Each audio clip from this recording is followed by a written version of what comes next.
নদীমাতৃক আমার রাজ্য। রাজ্যের কৃষি, শিল্প সবকিছু নির্ভর করছে এই নদীর ওপর।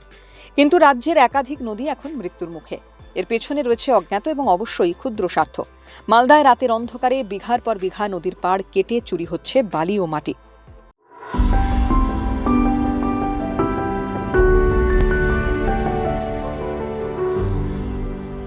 ফুলহার নদীর বালি চুরির অভিযোগ ঘিরে নাম জড়িয়েছে শাসক দলের। একই সঙ্গে রয়েছে মাটি পাচারও। অভিযোগ, কাহালা গ্রাম পঞ্চায়েতের শিবপুর ঘাটে চলছে বালি পাচার। 2-3 দিন ধরে বালি ভর্তি ট্রাক, লরি আটক করেছে এলাকার বাসিন্দারা। দিনের পর দিন এইভাবে মাটি কাটা চলতে থাকলে সমস্ত কিছু বন্যায় তলিয়ে যাবে বলে আশঙ্কা স্থানীয়দের। ভূবিজ্ঞানীদের কথায়, নদীর নাব্যতা বজায় রাখার জন্য বালি তোলার প্রয়োজনীয়তা আছে, তবে অতিরিক্ত বালি তুললে পরিস্থিতি হতে পারে ভয়াবহ। তারপরেও যেন চোখ খুলতেই চাইছে না প্রশাসন। উত্তর 24 পরগনার একটি উল্লেখযোগ্য নদীর নাম ইছামতি। এই নদীও বর্তমানে প্রায় মরতে বসেছে। নদীর জমি জবরদখল, নদীর বুক থেকে বেআইনিভাবে মাটি বিক্রির অভিযোগ অনেক দিনের। ইতিমধ্যে শুরু হয়েছে ইছামতি নদী সংস্কারের কাজ।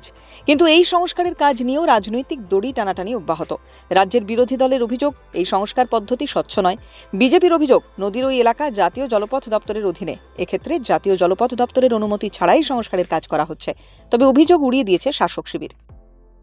দক্ষিণ 24 পরগনার অর্থনীতি এককালে অনেকটাই নির্ভর করত কালনাগিনী নদীর ওপর। বর্তমানে কাকদ্বীপ শহরের ওপর দিয়ে বয়ে যাওয়া কালনাগিনী নদীর জল ক্রমশই দূষিত হচ্ছে। অভিযোগ, প্রায় 2 মাস ধরে এই নদীর জলের রং কুচকুচে কালো রং ধারণ করেছে।